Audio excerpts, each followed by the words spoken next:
If you are over 65 years old and you have not restructured your portfolio for what is coming in 2027 and 2028, you are making a catastrophic mistake. I am not being dramatic. I am not trying to scare you for clicks. I am telling you what the data shows, what the patterns reveal, and what decades of studying financial crises have taught me about protecting wealth during periods of severe market stress.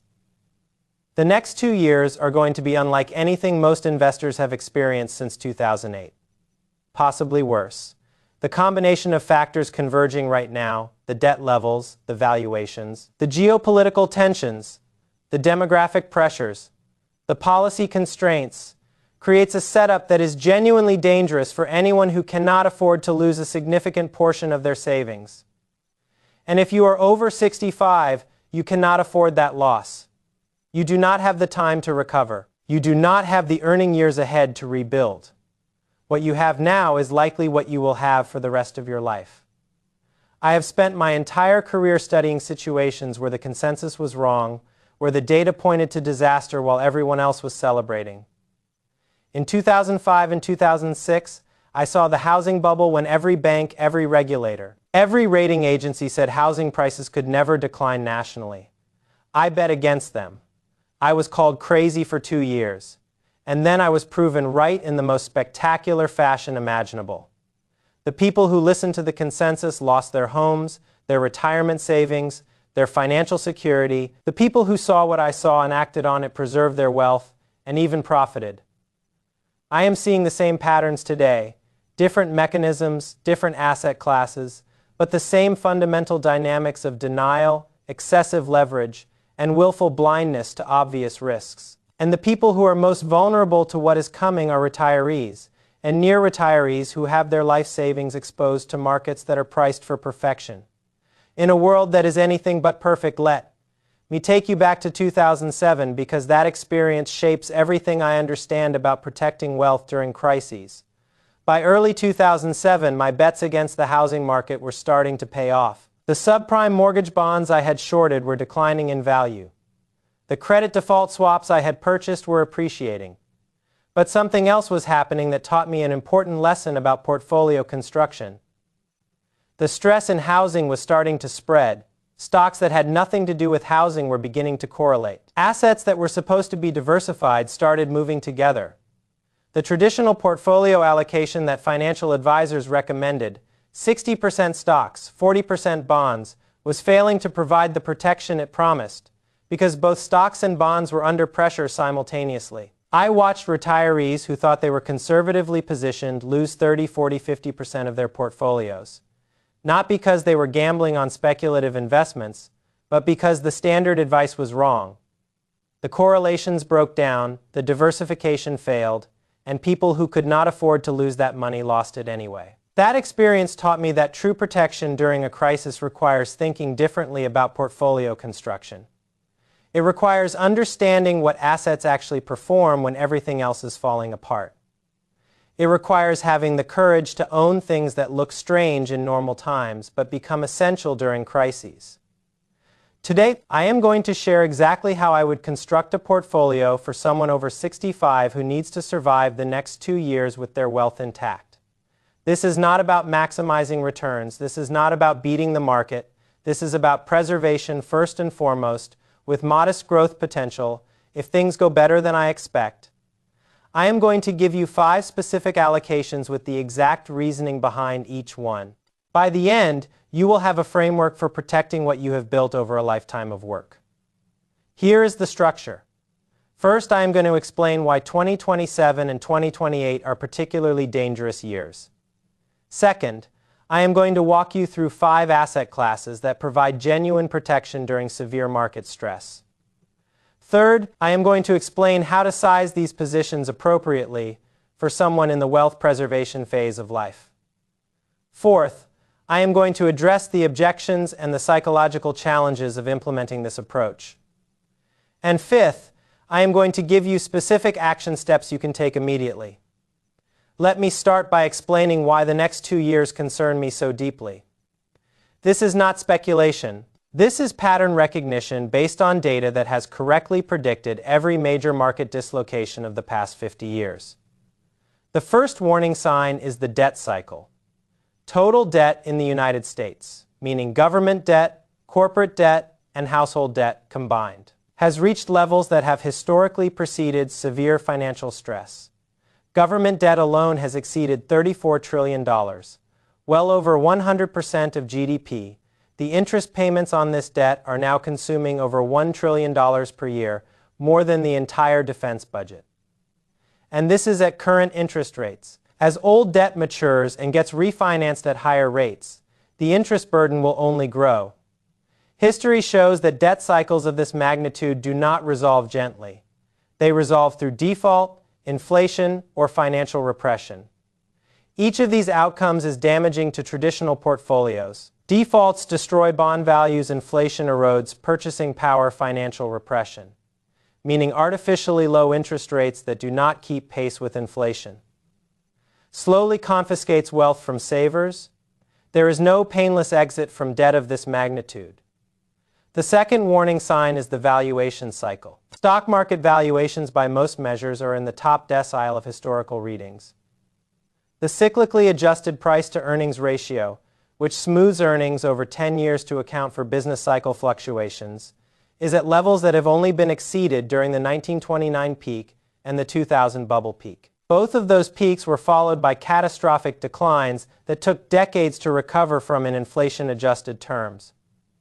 When I analyze historical data, periods of extreme valuation are followed by below-average returns for the subsequent 10 to 15 years, not below average by a little, below average by a lot. Investors who bought at similar valuations in the past earned real returns of 1 to 2% annually over the following decade, compared to the 7% long-term average for someone over 65 who might have 15 or 20 years left.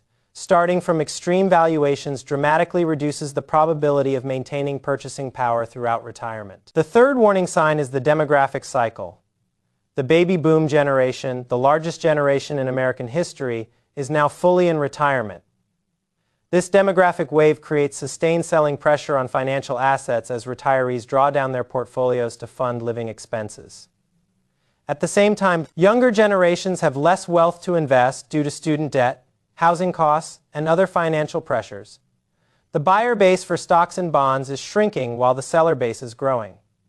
This demographic headwind does not cause crashes by itself, but it reduces the natural buying pressure that has supported asset prices for decades. It means that when sell-offs occur, there are fewer buyers waiting on the sidelines to arrest the decline. It means recoveries may take longer than historical patterns suggest. I have studied the Japanese experience closely because it offers a preview of what demographic headwinds can do to asset prices. Japan's population started aging in the 1990s. The stock market peaked in 1989 and still has not recovered those highs in inflation-adjusted terms. Over 30 years later, real estate peaked around the same time and declined for decades. The demographic drag was relentless, grinding down asset prices year after year as retirees sold and younger generations had neither the wealth nor the inclination to buy. America is not Japan. Our demographics are not as severe, our economy is more dynamic, but the direction is the same and the timing aligns with the other risk factors I am tracking. The demographic headwind will be most acute over the next decade as the baby boom generation moves fully into the distribution phase of retirement. The fourth warning sign is the policy cycle. Central banks have exhausted many of the tools they use to support markets in past crises. Interest rates, while higher than the zero bound, do not have as much room to fall as they did before the 2008 crisis. Balance sheets are already bloated from previous rounds of quantitative easing. The fiscal authority has already deployed massive stimulus, leaving deficits at levels that constrain future response. When the next crisis hits, and crises always hit eventually, policymakers will have fewer options. They can print money and risk inflation. They can let markets fall and risk depression. They can implement capital controls and financial repression. None of these options are good for retirees holding traditional portfolios. The convergence of these four cycles, debt, valuation, demographics, and policy constraints, in 2027 and 2028 creates a window of elevated risk. I am not predicting a crash on a specific date, I am saying that the probability distribution has shifted. The tail risks are larger than normal, the margin of safety has eroded, and for someone over 65 who cannot afford significant losses, this is precisely the time to prioritize protection over return. Now, let me walk you through the 5 allocations that form the core of a crisis survival portfolio. The first allocation is short-term Treasury bills. I would put 30% of the portfolio into Treasury bills maturing in 1 year or less. This is your foundation, your anchor, your sleep-at-night money. Treasury bills are the safest asset in the world. They are backed by the full faith and credit of the United States government, which has never defaulted on its obligations. They are liquid, meaning you can sell them instantly if you need cash. And right now they are paying meaningful yields of 4 to 5%. Some people think cash and short-term treasuries are losing propositions because inflation erodes purchasing power. But this misunderstands the role of cash in a crisis portfolio. Cash is not primarily a return-generating asset. It is optionality. It is the ability to act when everyone else is frozen. It is the ammunition you need to buy assets at distressed prices when opportunities appear. During the 2008 crisis, investors with cash were able to buy corporate bonds yielding 15 to 20% from panicked sellers. They were able to buy stocks at 50% discounts to intrinsic value. They were able to acquire real estate at fractions of replacement cost. Those opportunities only exist if you have cash available. If you are fully invested when the crisis hits, you cannot take advantage of the bargains. You are too busy trying to survive for someone over 65. 30% in short-term treasuries provides a multi-year cushion against any scenario. If the market crashes 50% and stays down for years, you have enough liquid savings to cover expenses without selling depreciated assets. That flexibility is priceless. It is the difference between being a forced seller at the worst possible time and being a patient investor who can wait for recovery. I want to emphasize something about the psychology of cash holdings. Most financial advisors will tell you that holding 30% in short-term treasuries is too conservative, that you are sacrificing returns that you need to stay invested for the long term. They are giving you advice that is appropriate for a 30-year-old with decades to recover from mistakes. It is not appropriate for someone over 65. When you are over 65, the math changes fundamentally. A 50% loss requires a 100% gain to recover. If you are 70 years old and your portfolio drops by half, you might not live long enough to see it recover.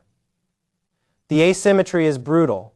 The upside from staying fully invested might add a few years of comfortable retirement. The downside from a major loss could mean poverty in your final years. That asymmetry argues strongly for prioritizing protection. The financial industry has a structural bias toward keeping you invested, because that is how they earn fees. They do not get paid on your cash holdings. They get paid when you own stocks and bonds and funds. This incentive structure means you will rarely hear advice to hold substantial cash, even when it is the prudent thing to do. You need to think for yourself and prioritize your own survival over their fee income. The second allocation is Treasury inflation-protected securities, known as TIPS. I would put 20% of the portfolio into TIPS with maturities of 5 to 10 years. These bonds are designed specifically to protect against inflation. The principal adjusts with the consumer price index. So if inflation runs hot, your investment grows to compensate. I expect inflation to be more volatile and potentially higher than the Federal Reserve's 2% target over the coming years. The structural forces that kept inflation low for decades, globalization, cheap labor, stable energy prices, are reversing, reshoring manufacturing, energy transition costs, labor shortages, and massive fiscal deficits all point to higher inflation risk. TIPS provide direct protection against this risk. If inflation averages 4% over the next decade instead of 2%, TIPS holders will see their principal increase by roughly 20% more than holders of regular treasuries. That difference compounds significantly over time and can mean the difference between maintaining purchasing power and slowly going broke. The real yield on TIPS, meaning the yield above inflation, is currently around 2%. That is historically attractive. For most of the past 15 years, real yields were negative. meaning you were guaranteed to lose purchasing power by owning TIPS. Now you are getting paid a positive real return to own inflation protection. This is a good deal that may not last. 20% in TIPS provides a meaningful hedge against the inflation scenario while still generating positive real returns if inflation stays contained. It is insurance that pays you while you wait. The third allocation is gold. I would put 15% of the portfolio into physical gold or gold-backed exchange-traded funds. Gold is the asset that has protected wealth during every major financial crisis, currency crisis, and geopolitical crisis in human history. It is the ultimate insurance policy against scenarios where the financial system itself comes under stress. I know gold is controversial, it generates no income, it has no earnings. Warren Buffett has famously criticized gold as a non-productive asset. And in normal times, those criticisms are valid. In normal times, you would rather own productive businesses that generate cash flows. But we may not be in normal times. The scenarios I am worried about: sovereign debt crises, currency debasement, loss of confidence in financial institutions. These are scenarios where gold has historically outperformed everything else. During the 1970s stagflation, gold rose from $35 per ounce to over $800. During the 2008 crisis, gold was one of the few assets that held its value. During periods of geopolitical stress, gold has consistently served as a safe haven. For someone over 65, gold serves a specific purpose. It is the asset that performs when everything else fails.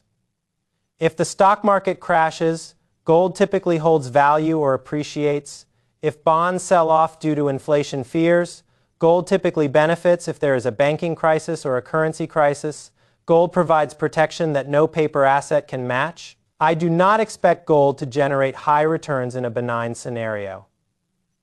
If everything goes well, if the economy grows steadily and markets appreciate, gold will likely underperform. That is fine. Gold is not in the portfolio to generate returns. It is in the portfolio to provide protection against the scenarios that would destroy a traditional portfolio.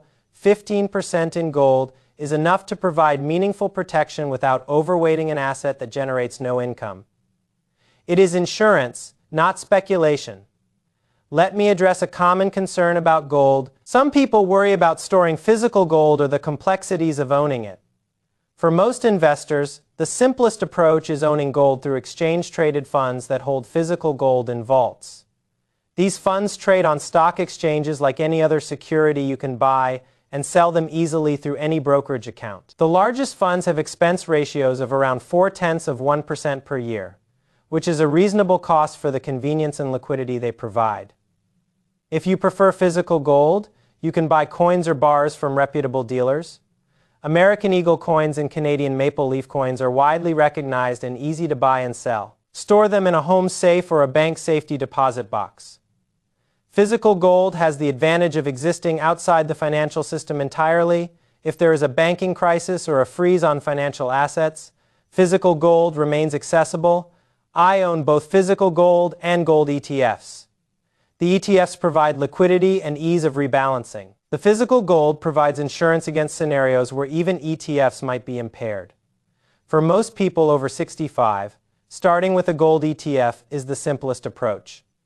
You can always add physical gold later if you become more concerned about systemic risks. The fourth allocation is high-quality dividend stocks. I would put 20% of the portfolio into shares of companies with long histories of paying and growing dividends through recessions and market crashes.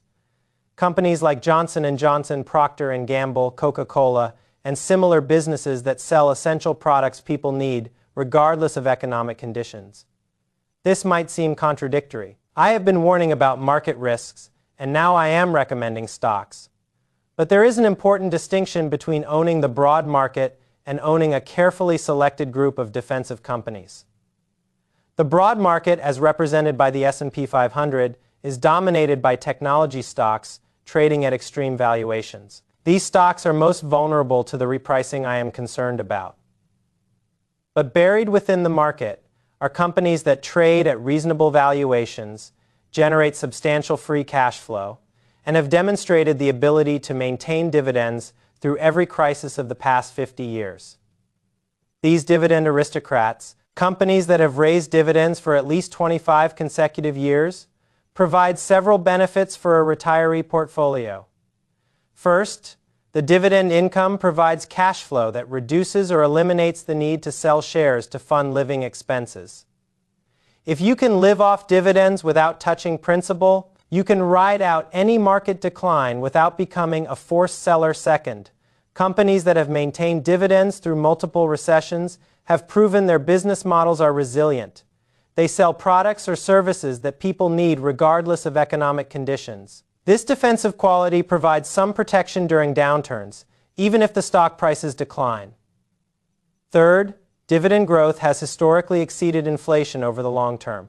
Companies that raise dividends at 6 or 7% annually are effectively increasing your income faster than the cost of living. This growing income stream helps maintain purchasing power throughout retirement. I would focus this allocation on consumer staples, utilities, and healthcare companies that have the longest track records of dividend growth. I would avoid banks, energy companies, and cyclical industrials that tend to cut dividends during recessions. The goal is reliability and defense, not maximum yield. 20% in high-quality dividend stocks provide some exposure to equity upside while minimizing downside risk through careful selection and the cushion provided by dividend income. Let me give you specific criteria for selecting dividend stocks appropriate for this portfolio. First, look for companies that have paid dividends without interruption for at least 25 years. This demonstrates a corporate culture that prioritizes returning cash to shareholders through good times and bad. Second, look for companies that have increased their dividend every year for at least 10 years, preferably 25 years or more. These dividend aristocrats have proven they can grow payouts through recessions and market crashes. Third, look for companies with payout ratios below 60%. The payout ratio is the percentage of earnings paid out as dividends. A lower payout ratio means the company has cushion to maintain dividends, even if earnings decline temporarily. Fourth, look for companies in defensive sectors. Consumer staples companies sell toothpaste, soap, food, and beverages that people buy regardless of economic conditions. Healthcare companies sell drugs and medical devices that people need regardless of the economy. Utilities provide electricity and water that people cannot do without. These sectors are more resilient than technology, finance, or cyclical industrials. Fifth, avoid companies with excessive debt. High debt levels make companies vulnerable to rising interest rates and economic stress.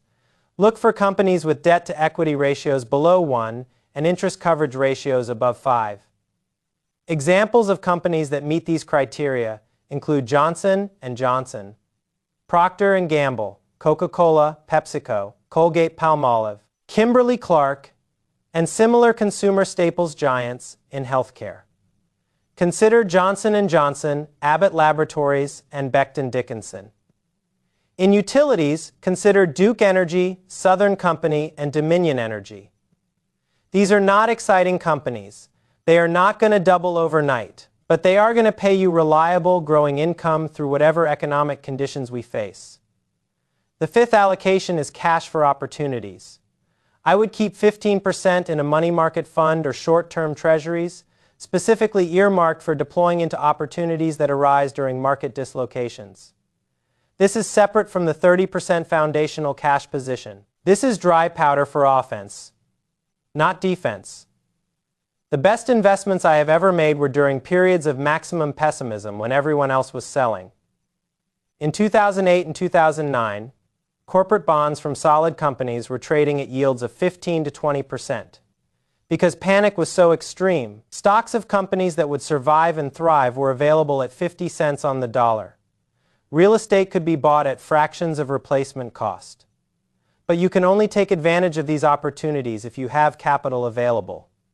If you are fully invested, if all your money is already deployed, you cannot buy when others are panic selling. You are a spectator to the greatest wealth-creating opportunities of the generation.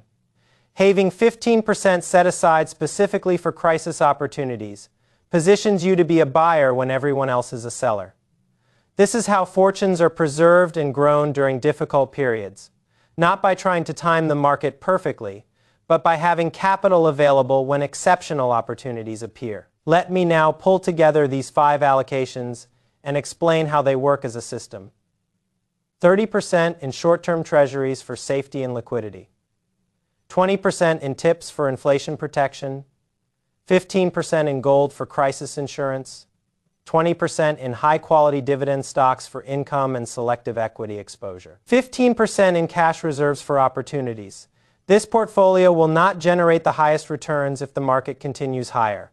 If the bull market extends for another 5 years without significant correction, a traditional 60-40 portfolio will outperform.